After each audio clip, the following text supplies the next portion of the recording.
Nosy Nancy's is a true crime podcast based in Austin, Texas. If you are sensitive to any of the trigger words, this is not the podcast for you. Due to its graphic nature, listener discretion is advised.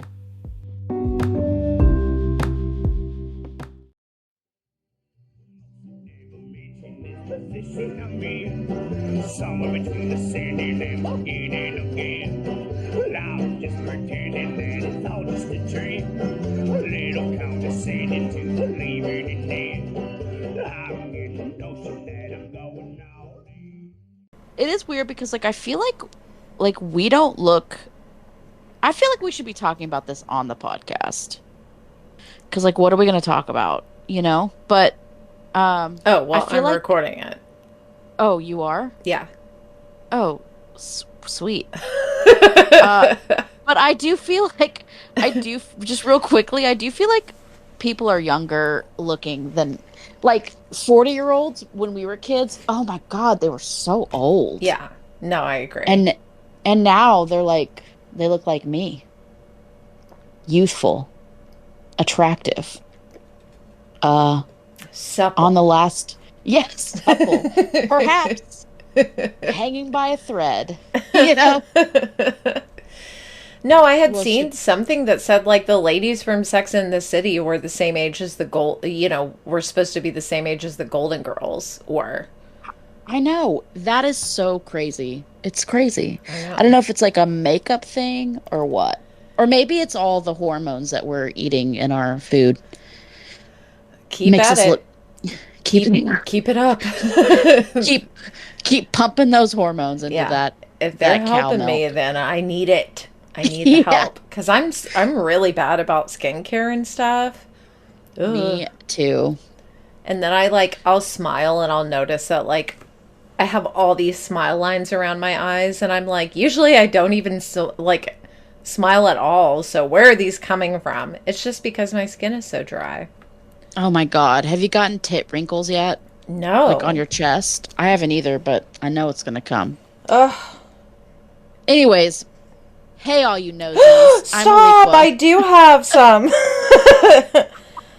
It's stop. You've given me something new to worry about. Well, that's just life, baby. Great. Okay. Are you ready? I'm ready. All right. Ugh. Hey, all you nosies. I'm Alequah. And I'm Jasmine, and welcome to this episode of Nosy Nancy's. That I don't know which one it is. No idea. Yeah. Everything has been a blur. Can I tell you, I am... Look, I've had it up to my tits with Austin traffic. I believe it. I am so sick of walking outside and having people try to kill me. Honestly, it's ridiculous. I was coming back from... I just don't understand. Who taught these people how to drive? A blind person? All you have to do is look around at your surroundings. And if somebody's in the other lane, don't go into it. Don't go there. It's driving by Braille is just a joke. It's not don't do that. You know what I mean? I was driving back from Leander, and I have been driving without insurance for a month. Sue me. I don't care. APD, whatever. Oh Suck God. it. But finally I was okay, I gotta pay for this insurance. Cause it just lapsed, and I wasn't ready to re-up it yet, because in my adult brain, I'm I'm going to look around for some comparable prices. But then my ADHD brain, I'm fuck it. I'll just pay this price until I die. You know what I mean? Yeah. I don't want to deal with it. So before I left to go to my clients today, I was I better just pay for this insurance. And thank God I did, because on my way back, this stupid, dumb dude in this stupid, dumb silver car, fully entered my lane, right next, like, we were like nose to nose. Okay, it's not like he just didn't see me. He like fully merged into my lane, and I freaked out. I had to slam on my brakes on the highway going 65, 70 miles an hour. Luckily, there was a stupid Tesla that was going like 90 miles an hour, and right as it passed me, he fucking veered into my lane, and I was like able to get into that lane, but like literally I almost died. This happens to me every time I go outside. I don't know. Is it because I have a white car? Like, why do people not see me? I don't understand. Because I also have a white car, and it is like, I mean, people act like they don't see you coming, and like my car is beat the fuck down. Like, my car looks like it was on Celebrity Deathmatch. It's awful looking, and like, that's I like know my body. You can see. I know you can see it coming, but yeah, like especially if it's raining, people act like they have no idea that I'm even there. The other day, I was on. Okay, this happened on Monday.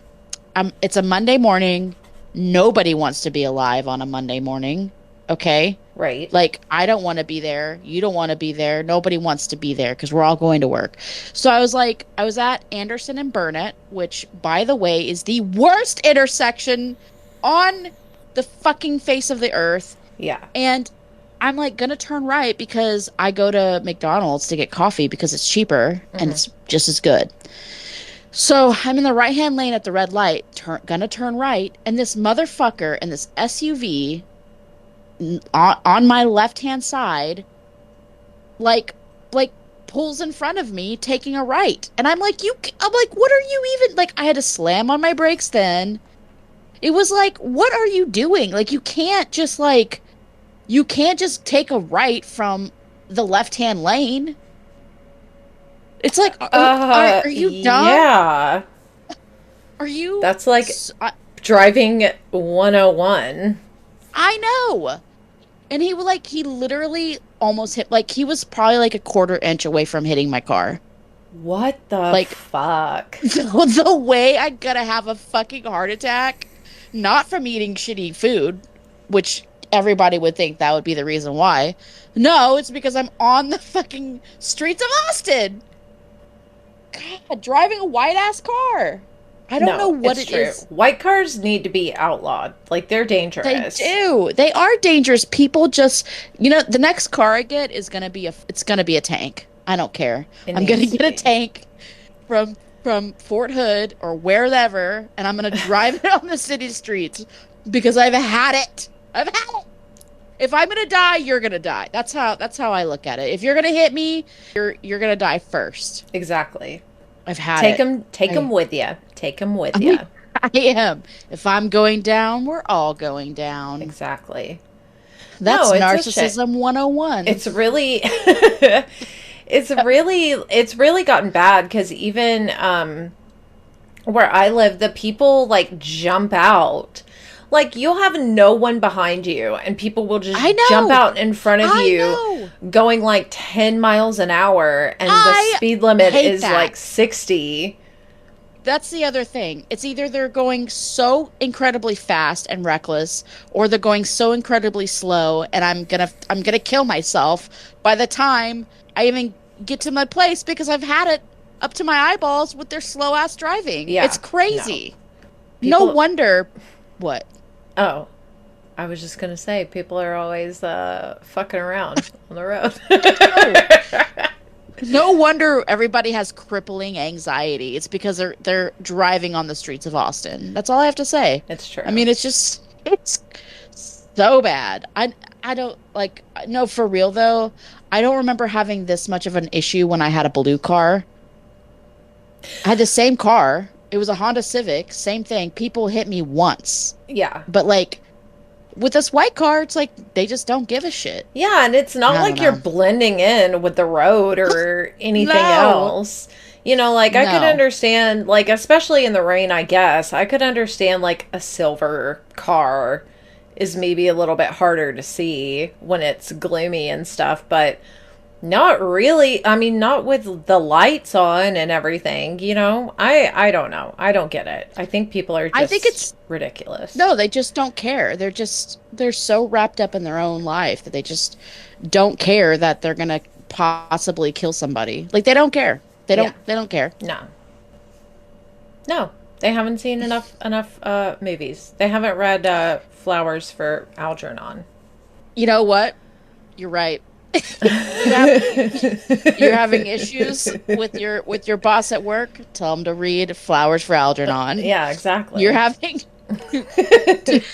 I mean, it could be a cure-all. Flowers for Algernon. Yeah. God, what a terrible, sad book. I know. Flowers for Awful. Algernon. Awful. I know. Oh my God. God, I've had it. Anyways, I don't have a ton of information on mine, but it's I think going to be kind of long. So okay. if you're ready to like dive into this, I'm ready to dive into it. Well, I will go Oh, wait. first. Oh, what? No, wait. We have to do our shout outs for our Patreon members. Oh, yes, you are correct. Yes. Okay, well, I would like to give a shout out to Neoma, who is very, very sweet. She's also Alequah's sister.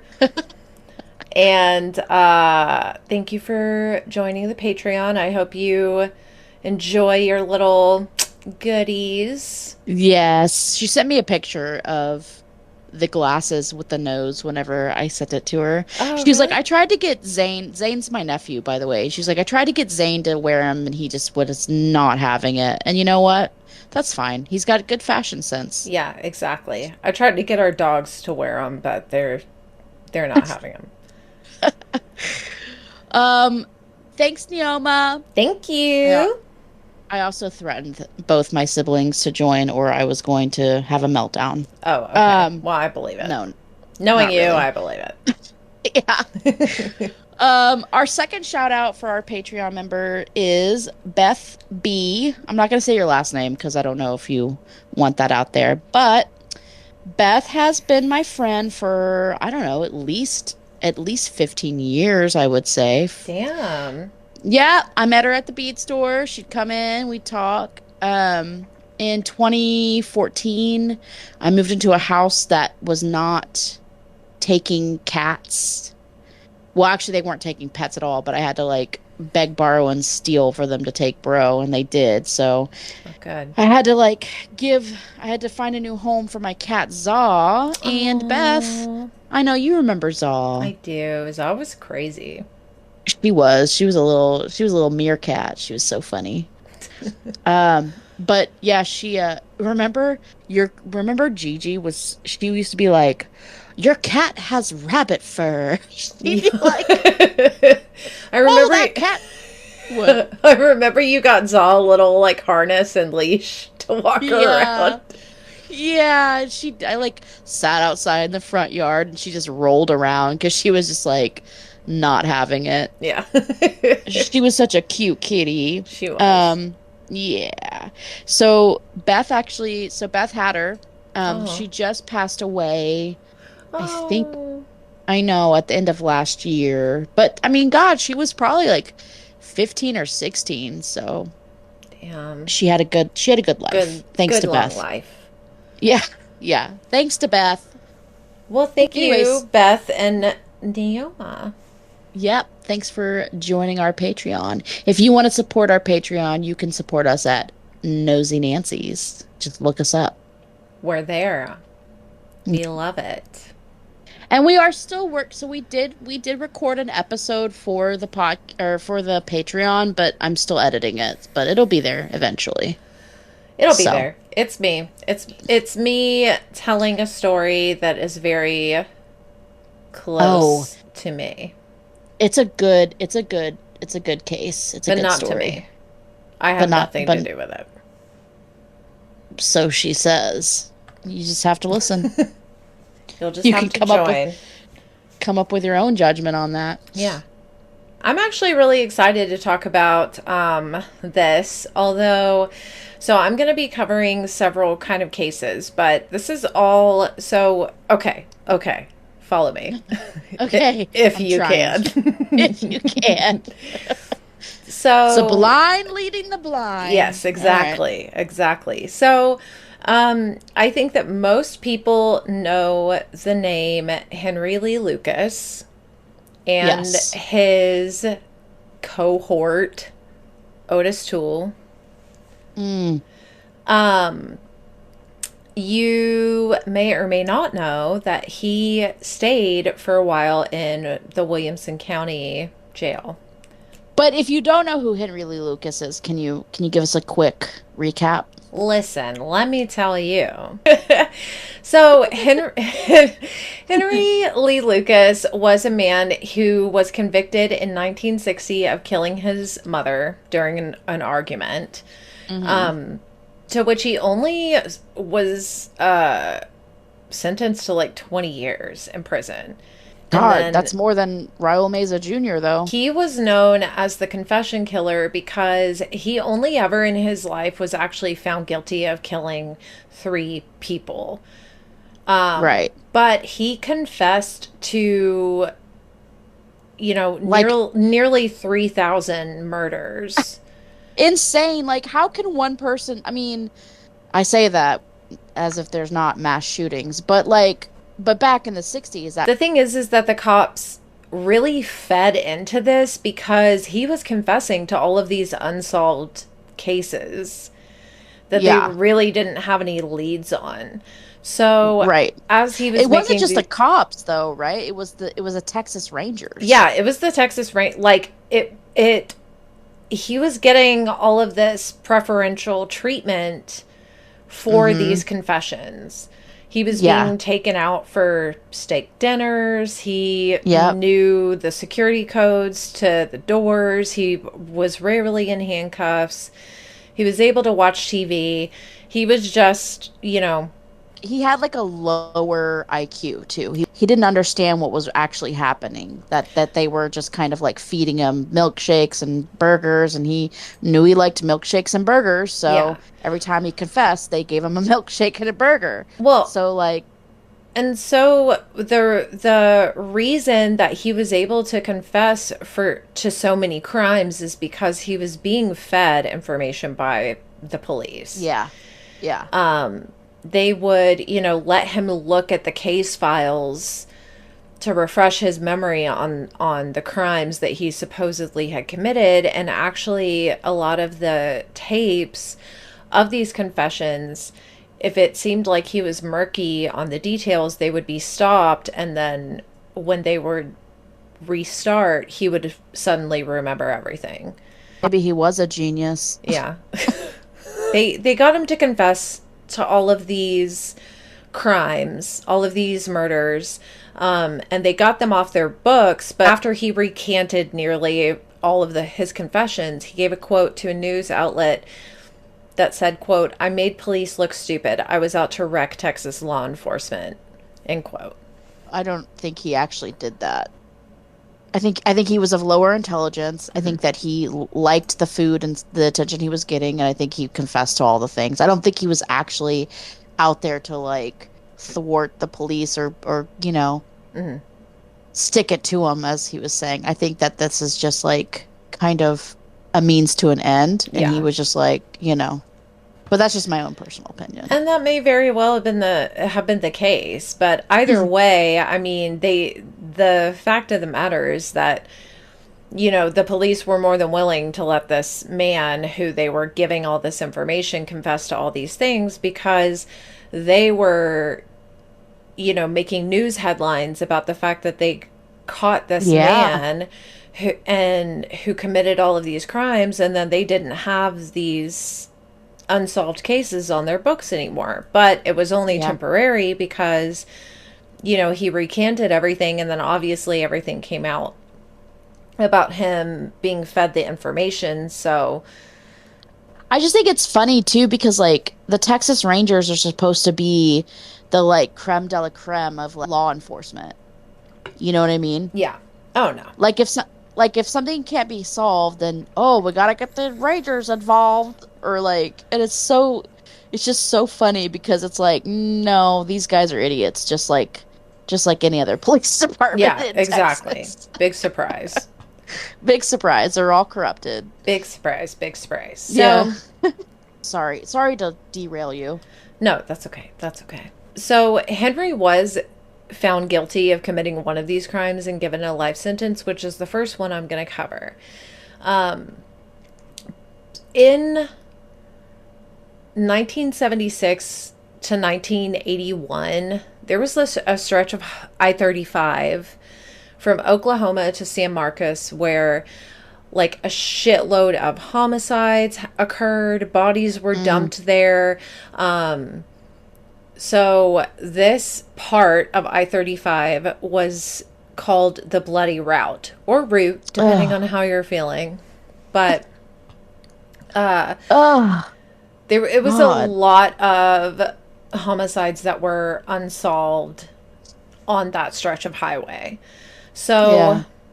all of these took place along that stretch. The first person, all of these break my heart, but this one's really sad. Oh, no. The first person was Deborah Jackson, who was known as Orange Socks. Deborah was listed as a Jane Doe for over 40 years. She just was known as Orange Socks, Ugh. which was the only thing that she was wearing when her body was found. She God. was eventually identified as Deborah Louise Jackson on August 6th of 2019 after her sister took some family DNA thing and matched DNA with her. I really think that is important for people to do DNA. I mean, they've solved cases because of our DNA. Yeah. I told my brother, I was like, I'm gonna do my DNA, and he goes, well, I'll never will. I'm like, why? Are you a serial killer? What does it matter to you? You know.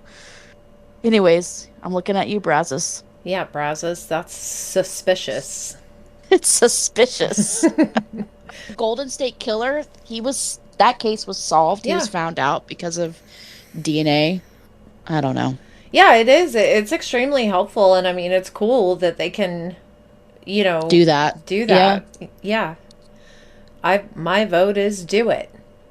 Yeah. I've I never done understand, like, yeah, you're like, nah, it couldn't be me. But, well, I just want everybody to know in my extended family, if you're thinking about doing a crime, well, you better just not do it, because your ass is going to be grass, because I put my DNA in. So, Did you you're already welcome. did you already do it? Oh, yeah. Yeah, I did it in 2016, actually. Oh, really? Genetics are weird, but Well, I'm like the only well, me and Brazos, we're the only people on the planet who haven't done it. yeah. Well, probably because y'all are both hiding a big secret. So I guess we'll find out. Maybe so. Yeah. We'll find out in 10 to 20 years. I guess so. So Deborah was sexually assaulted, and her cause of death was listed as strangulation. She had like a ton of bruises around her neck. She did have other visible bruises on her body because she was dropped from the overpass and then dragged through a patch of grass. What the fuck? How do you... That to me is so bizarre. Like, I mean, obviously they did it whenever nobody was on the highway, but Yeah. like, it seems like such a bold move because there's always people on 35. Yeah, no, it's true. It's like how many people could have seen this? I mean, obviously Yeah. she was discovered by passersby. Right. She was in her mid-20s, and it's believed that she had only been dead a few hours before she was found. Was she alive when he dropped her from the overpass? No. Okay, thank God. Not that, I mean, I just feel like that'd be really painful to go through. No, I would imagine so. I just hate people, I've realized. Yeah. I mean, since we've started this podcast, like, I don't trust anybody. No, I don't either. Anybody. I never trusted people to begin with, but now I trust them even less. I thought you were going to say, I never trusted you to begin with, but I trust you even less.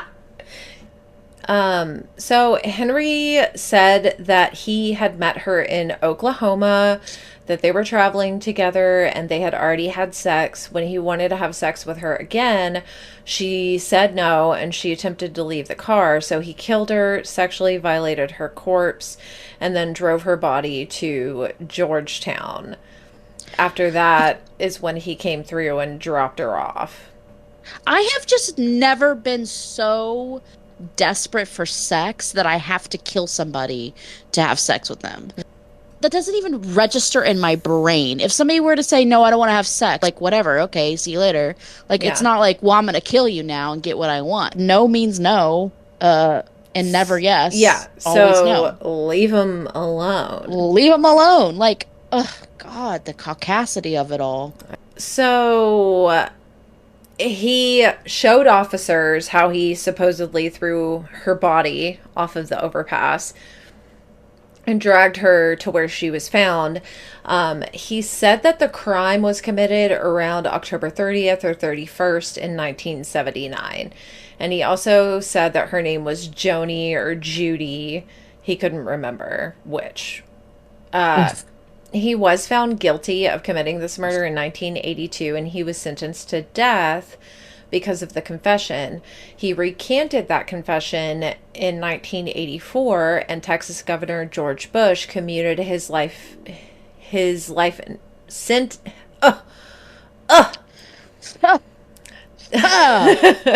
He commuted his death sentence to life in prison due to there not being enough evidence of guilt in 1988.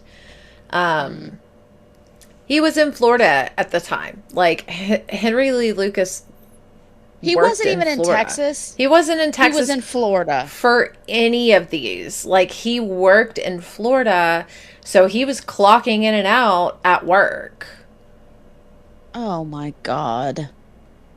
Did the Texas Rangers ever stop to think maybe I should just check out where he was the day that he killed all these people? I think... Like, did they even... That they could have, but it was just much easier to be like, okay. To believe him. Yeah. All right. Whatever you say, sir. So it was later determined that Henry was shown photographs of the crime scene before came anywhere close to confessing. Oh, God, that's so frustrating. The other lady, her name is Sandra Mae Dubbs. So Sandra was found on Monday, October 8th in 1979. She lived in St. Charles, Missouri with her daughter after getting a divorce the previous year. She was working as a receptionist in Missouri, but she was trying to move to San Antonio because she had family there. So she was going down I-35 to meet with a company for a second interview. And that interview was supposed to take place on October the 3rd. In San Antonio? In San Antonio. Okay. She had called her family because her car was kind of a piece of shit. So... her family didn't want her making a 14-hour trip, but they said, go ahead and then give us a call every 4 hours just to let us know that you're okay. Obviously, 1979, she had to pull over and find somewhere that would let her use a phone or pay phone or whatever. She had called her mom on October 2nd around 3:15 and let her know that she was having some car trouble.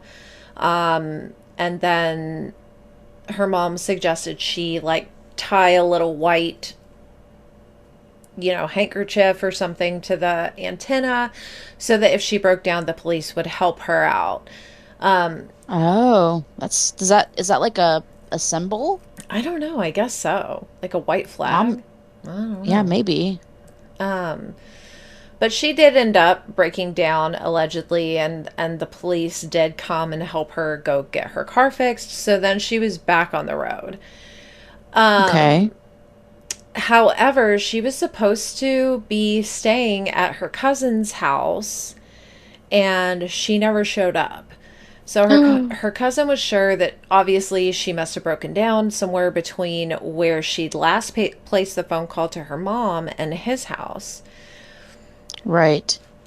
At about 1 a.m. on October 3rd, after scouring around looking for her, he found her car near the southbound lane of the William Cannon exit in Austin.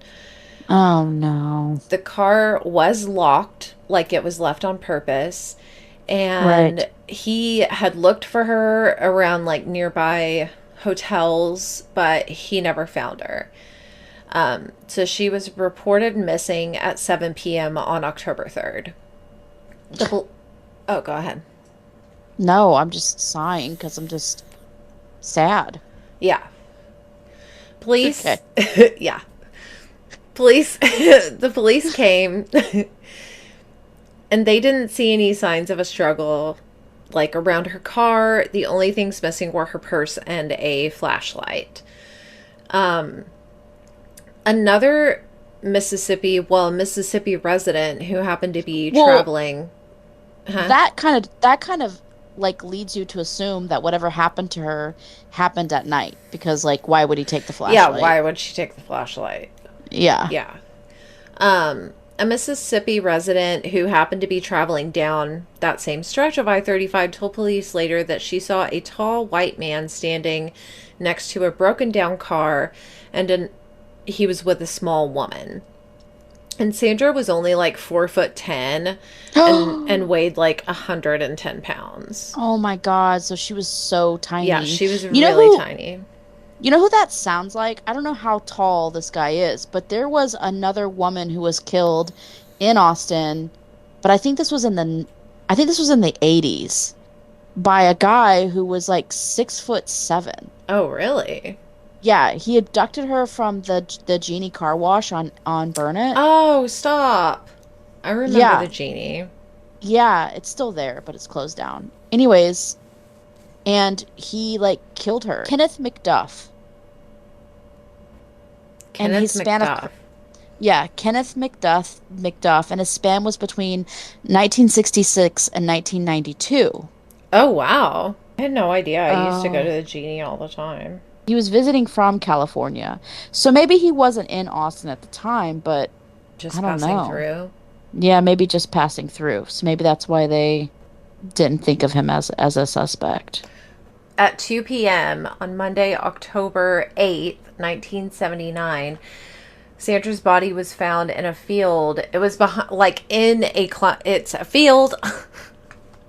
It's a field with a clump of trees. So she was found in the clump of trees. Her clothes were scattered around. She was found behind a TV production company. What? Cheaper pieces of the jewelry that she wore, like her fake stuff, was found. But she had gold, diamond, and ruby jewelry that she was known to wear that had been stolen. Or kept as a memento. Yeah. She already was badly decomposed when she was found. And she had been stabbed so many times that it was impossible to count on the scene. But the medical examiner later counted 35 stab wounds in the chest, neck, and arms. And she also had a continuous slice that had begun at her wrist, went up her arm, went down her chest and stomach, and ended at her pelvic area. She also had been sexually assaulted. Oh, what a sicko. Yeah. There were never any murder weapons found. I'm not entirely sure how or the details that Henry Lee Lucas said that he knew about the crimes, but this was something that he did confess to, that he later recanted. And he also was in Florida at the time. Which is so dangerous, because if they used his confession, if they broadcasted his confession at all, giving details, then the real person who did it knew that the cops had that detail and now could easily, hide the fact that he did that. It's so fucked up. Yeah, it's like, well, it's like this slowed down all of the investigations that could have been being done. Yeah. So Absolutely. whether he was smart enough to do it, or whether it's just that they wanted to get them off the books, and that's more likely what I think, is that they just wanted to get them off the books and marked, that they solved a bunch of cases and good for them and let's celebrate that. Oh, That yeah. they just, Absolutely. kept feeding him all this information. But then once he confessed to it, then there's nothing left to investigate, So these trails all went cold. And then the final case I'm going to cover today is Molly and Harry Schlesinger. I hope I'm saying that right. They owned the M&H. It was named after them. The M&H, the M&H Liquor and Bookstore. You gotta read. If you're drinking, you gotta read. There was a liquor and a bookstore? A liquor and bookstore. That sounds in Austin? Yeah. What the fuck? That sounds amazing. Yeah, off of 35. Oh my god. Molly and Harry were found by customers shortly before 9 o'clock on Tuesday, October 23rd in 1979. So all of these cases are October, Right. In 1979. 1979 cases. So these are all fresh. By the time he confessed, they were pretty fresh. All the same, like, the whole time he's still in Florida, by the way. Yeah, he's not anywhere near Texas for these. I mean, gotcha. Unless he's driving, back and forth 15 hours at a time with no stopping, which who the fuck's going to do that? No, he didn't do it. Not at all. Both Molly and Harry were 54 years old, and they had been shot with a small caliber weapon. Molly was shot once in the back of the head, while Harry was shot in the face, stomach, and in the back of the head. Molly was found dead on arrival. Harry, they took him to Brackenridge, and he later succumbed to his injuries that same day. Travis County officials had theorized that it was a robbery gone wrong, and I mean, the store had been robbed during the previous year on multiple occasions. Right off of 35. It's a liquor store. Exactly. Yeah, I mean, liquor stores get hit all the time. Yeah. Henry claimed that he and Otis Toole had robbed the couple and then went across the interstate and parked there to watch APD and Texas officials come in for the investigation. He said that they were just sitting there drinking beer, watching everything. Wow, that's quite the feat to do when you're still in Florida. Yeah, exactly. You got some high-powered binoculars there. Yeah, they were proven to be working October 22nd at 8 a.m. Now, the murder took place on the 23rd, but in the travel time, plus Henry picked up his paycheck the next day, so the next morning in Florida. So the likelihood is probably not. No, what are they going to do? Like, drive to Austin and like murder these people and then drive all the way back? Like, random people. Right. And then drive all the way back. Yeah. There's liquor stores you can rob in Florida. You don't have to drive all the way to Austin. Yeah. He said that they had robbed the couple, but there was no money missing when the couple was found. Oh my God. And then initially he said that he participated in the murder. Then he said he was just waiting out in the car. And then finally, when he recanted, he said he wasn't there at all. No, he wasn't. And this just is very destructive because a family member, a granddaughter, who grew up in the Schlesinger family, all she had heard about her grandparents, growing up is that Henry Lee Lucas killed them. The police had told her father that, he had confessed and that they had been driving him around the area, and he pointed to a building and which had since been remodeled. It became something else, and was like, oh, me and Otis killed someone there, or killed a couple there. Later on, when she was doing her own investigation, she did find some tapes of the confession for her grandparents' murder. And the tape showed that he had been driven around for like 45 minutes. Oh, long time. And then finally, an officer said, Henry, didn't you kill a couple there? And he was like, oh, yeah. Yeah, I did.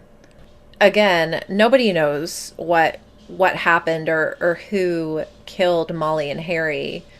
I mean, honestly, when you told me that nothing was like missing, it automatically popped in my head like it was an employee. Yeah. It was somebody that they probably, maybe mistreated, or they were angry at them, because to shoot somebody 3 or 4 times, that's a lot. Well, I mean, it is too, like, it's a mom and pop, so I don't know necessarily that they had anybody working for them. Like, they both were retired, and this is what they were doing. But, I mean, I would imagine that it was either somebody who was seeking a thrill kill, or it was someone who maybe, like, was trying to do a robbery, but who wasn't expecting to have to murder anybody and just wanted to leave. I don't know. I don't rob people. I don't know what goes through the mind of someone who is.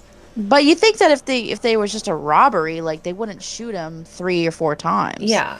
Like, you would just shoot him once just to, like, put him down. Just to put him down, yeah. Yeah. Yeah, you're right. I've never robbed anybody, so maybe it's a whole thing. Who knows? I don't know. I don't know what goes through these sickos' minds.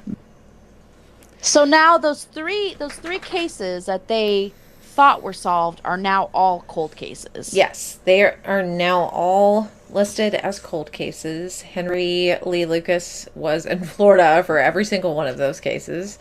He died of heart failure in prison on March 13th, 2001. He was 64 years old. He slashed his mother's throat during an argument.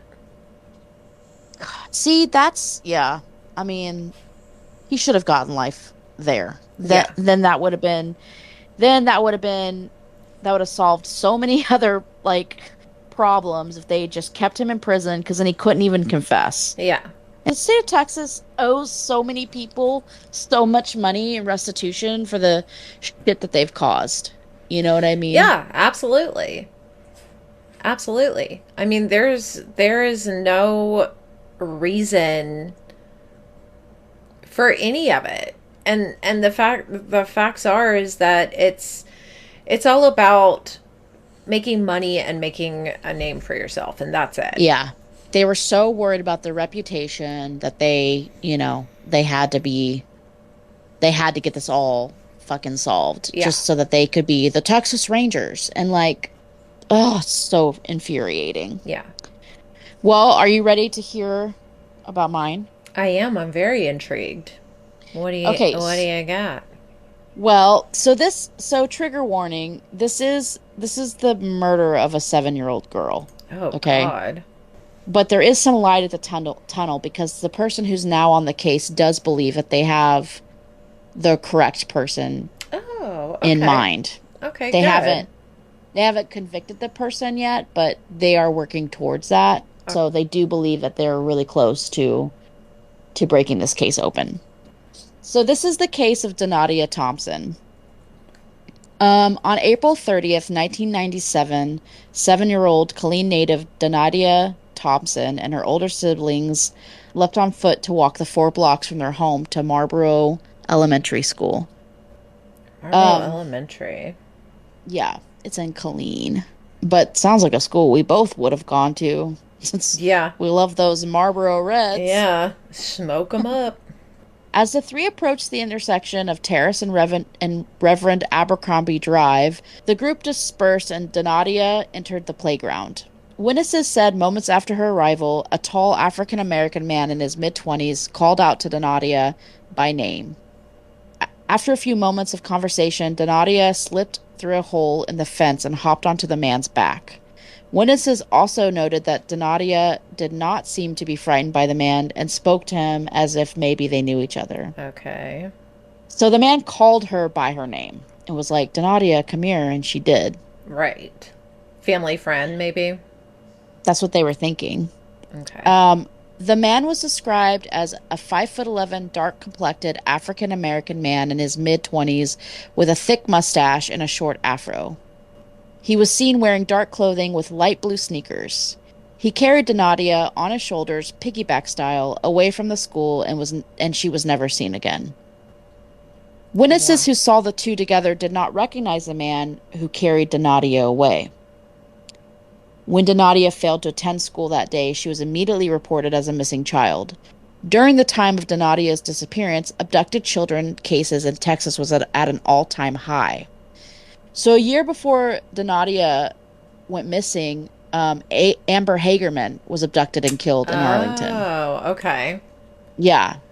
And then on April 3rd, just a few weeks before Danydia went missing, Laura Kate Smither was abducted from her home in Friendswood, Texas.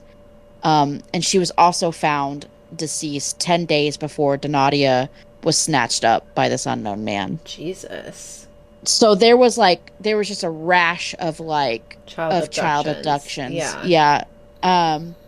There was also, on the day of her abduction, there was a boy in California who was also abducted at the same time. So people, especially in Texas, were just already on high alert. Yeah, I would imagine. Yeah, I mean, and it's right there off of 35, you Yeah. know, 35 is a dangerous stretch. That's You true. can get to, Mexico or Canada real quick. The city of Killeen was on high alert, and the police department accepted help from various surrounding authorities, including some detectives from Williamson County, and even enlisted the help from Fort Hood.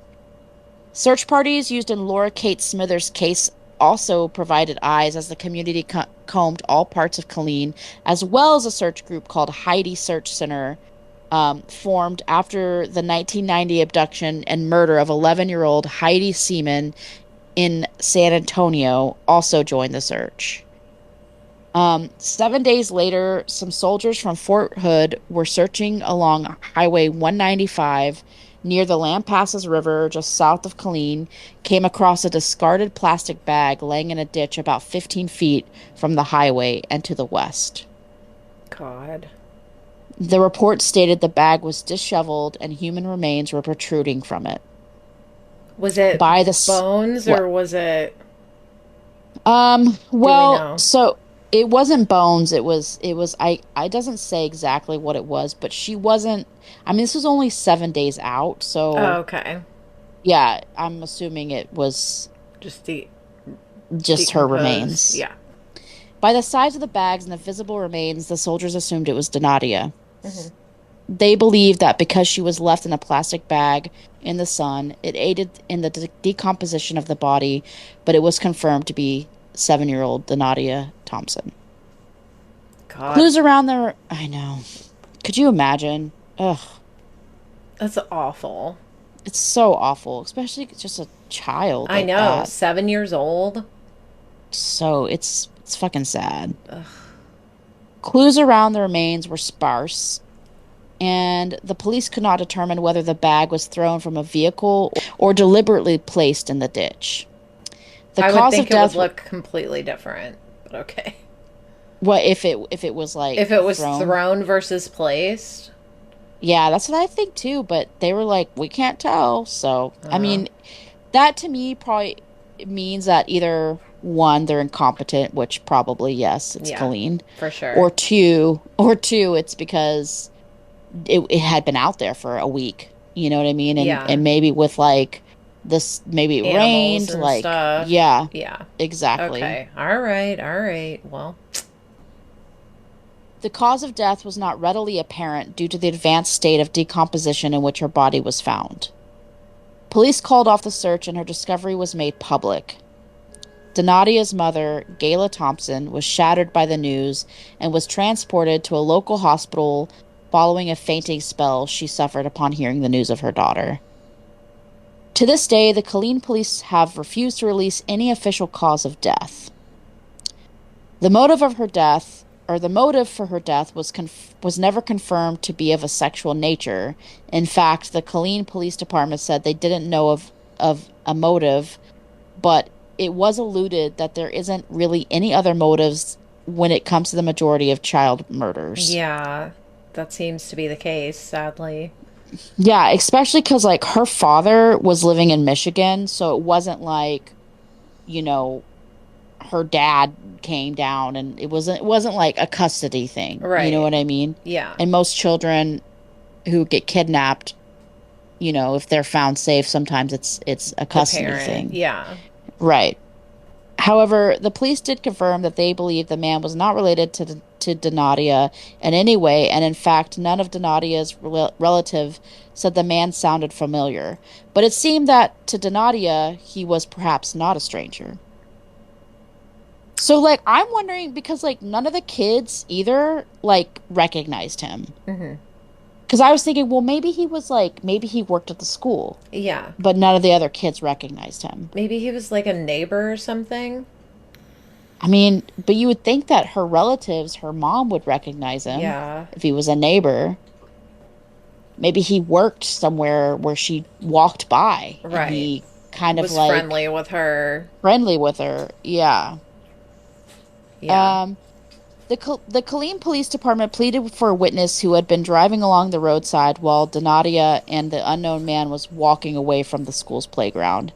It isn't known if the police department was seeking that person out because they believed they were a witness or if they believed the person was involved in the kidnapping.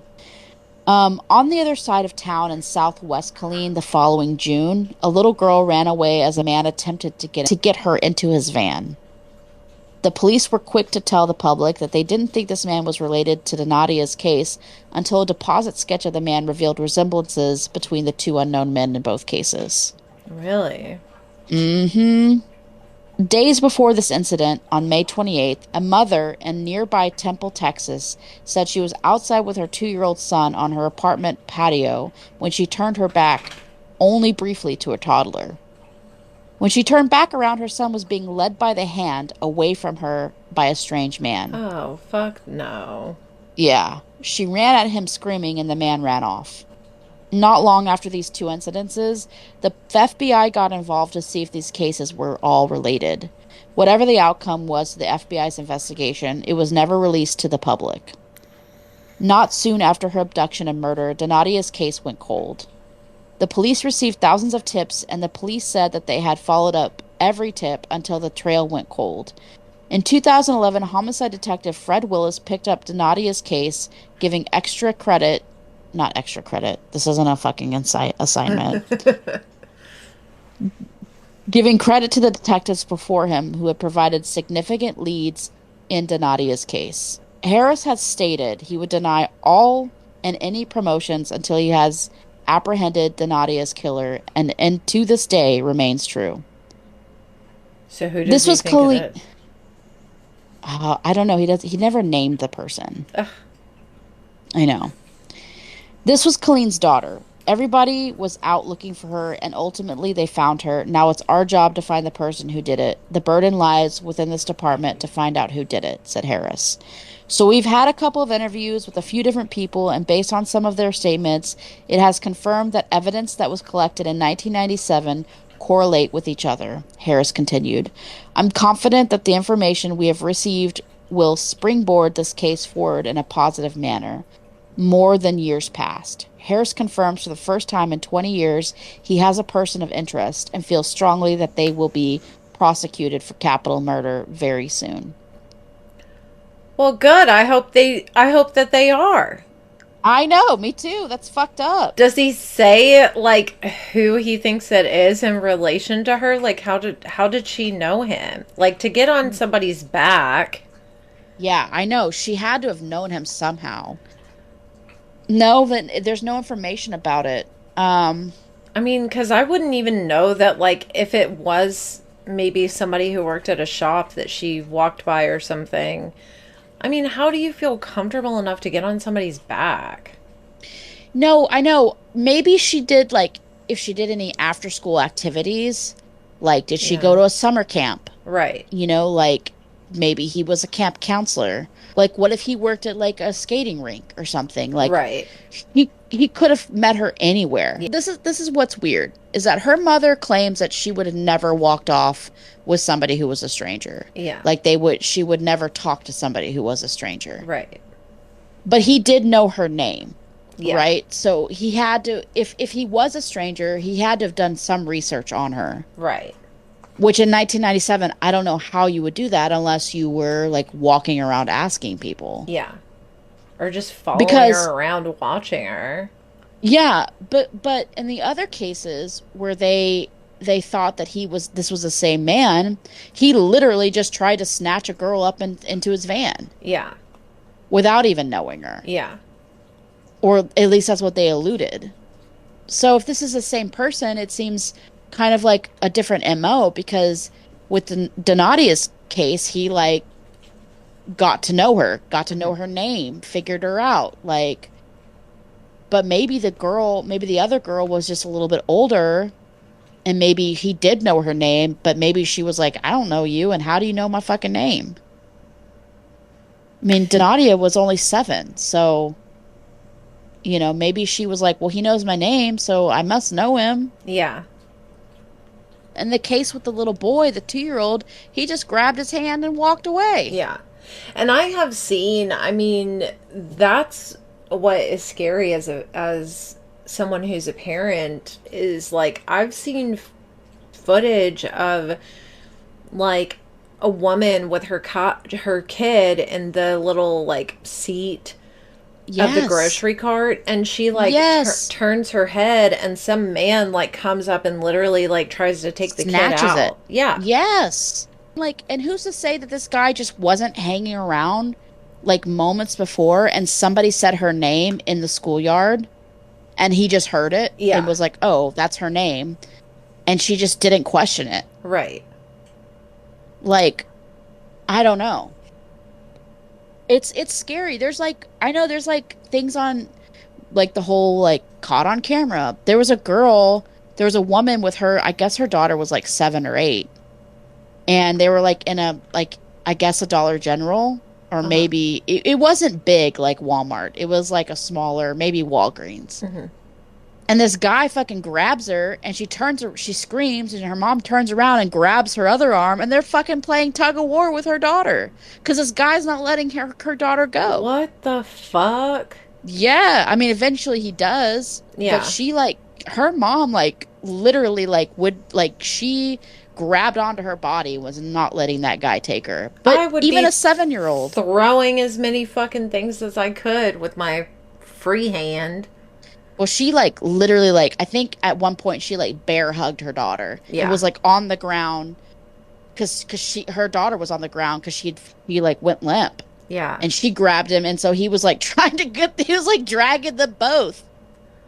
Oh, my God. I know. I remember thinking, like, man, if that was my kid, I don't even know what I would be doing. Yeah, no, there's no fucking way. It makes you want to carry a gun. Yeah. Like, I'm not even for guns. And I'm like, God damn, like, if I had a kid, maybe I would carry a gun. But then at the same time, it's like, well, what if your kid accidentally, it's just, like, how do you protect yourself? I guess just wear mace at all times. Yeah. Carry a taser around. Yeah. Tape fucking thumbtacks to your body in case anybody tries to grab you. Yeah, exactly. Pocket thumbtacks. It's just a really sad world. And it's been this way for a long time. I think that it just feels sadder now that we have things that we get to see, shit like this happening. Right. And like, yeah, just now with podcasts too, and like everything, just the amount of, exposure is a lot more, which is good in a lot of ways. If you have any information about the Danydia Thompson murder case, you are asked to call the Bell County Crime Stoppers or Killeen Police. You may remain anonymous. There is someone out there that knows something, said Harris. I'm not sure if they're scared or they think that their information is so small it won't help, or that they'll get in trouble. They won't. We just want the information because that can help us close this for once and for all. There's a $3,000 reward for any person who provides information leading to the arrest of the person who killed Danydia Thompson. Hopefully they're able to arrest the person that they Yeah. think did it. Yeah, I'm going to be keeping my eye open for this case because I want to see justice being served. Yeah, I definitely would be interested in following doing a this recap. One. Yeah. Yeah. Because it's so rare that they actually can close these cold cases. Yeah. You know? Yeah, because evidence without false confessions evidence gets old or is neglected. Yeah. I guess with that, I'll go ahead and do my missing person. Okay. All right.